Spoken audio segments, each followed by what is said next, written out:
Children, this is the second video of the chapter Socialism in Europe and the Russian Revolution. Let's continue with the chapter.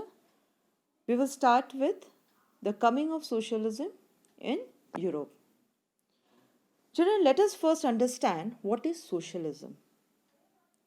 As per the definition of socialism, it is a political and economic theory of social organization which says that the means of production, distribution, and exchange should be owned, controlled, and regulated by the community as a whole. By the mid 19th century in Europe, socialism had become a well known idea, and the vision of socialism had widespread throughout the world. Children, after knowing the definition of socialism, you can now easily answer that who were the socialists. Socialists were the people who were against private property, and they saw it as the root of all problems of that time. Children, do you know why socialists were against private property? Now, when property was owned by individuals, no doubt that it generated employment and people worked in individuals' property and also got wages from that. But the main concern and objective of the property owner was to get personal gain. He was not concerned for the welfare of the people who worked for him and made his property productive. So, when the property was controlled by single individuals, they gave more attention to their self interest and paid less attention to the interest of the workers or the society. Hence, if society as a whole, rather than single individuals control property, more attention would be paid to the collective social interest. Socialists wanted this change, and so they campaigned for it. And this gave birth to the idea of cooperatives.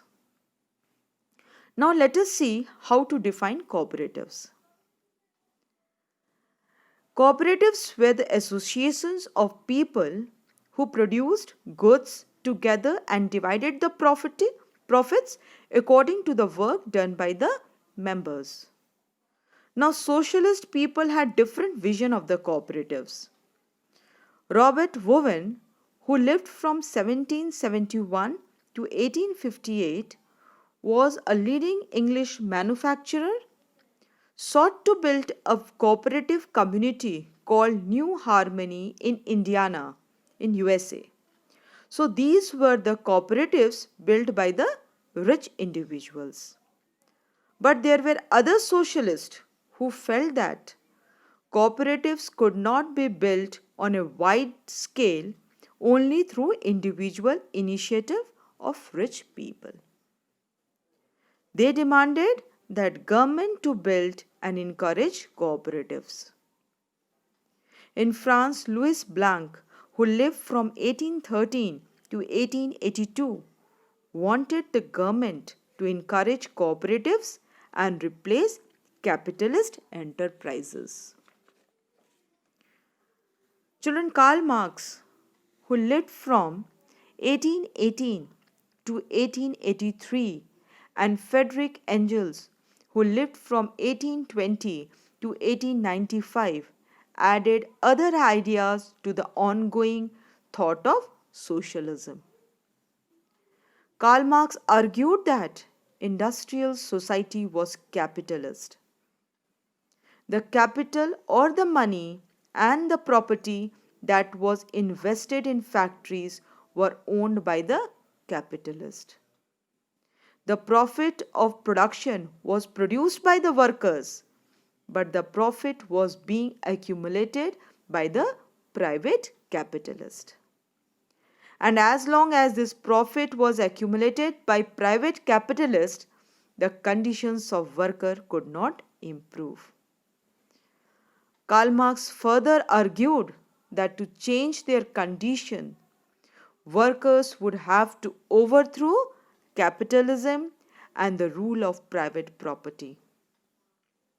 Marx believed that to free themselves from the exploitation of capitalist industrial society, workers would have to construct a radically socialist society where all property was socially controlled.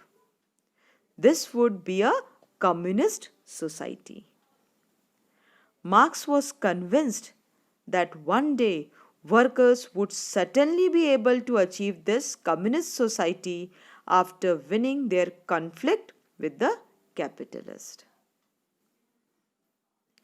Children, by the 1870s, socialist ideas spread throughout Europe and the socialist movement got good support of the people from all over Europe. An international body whose name was the Second International was formed by the socialists to coordinate their efforts. Workers started forming various associations in England and Germany to fight for better living and working conditions. They set up funds to help members in times of problem and distress. These associations demanded a reduction of working hours and the right to vote. In Germany, these associations worked closely with the Social Democratic Party and helped it win parliamentary seats. But by 1905, socialists and trade unionists formed a Labour Party in Britain and a Socialist Party in France. However, till 1914, socialists never succeeded in forming a government in Europe. These associations, although influenced parliamentary politics, their ideas were considered while making legislation. But governments continued to be run by conservatives, liberals, and radicals.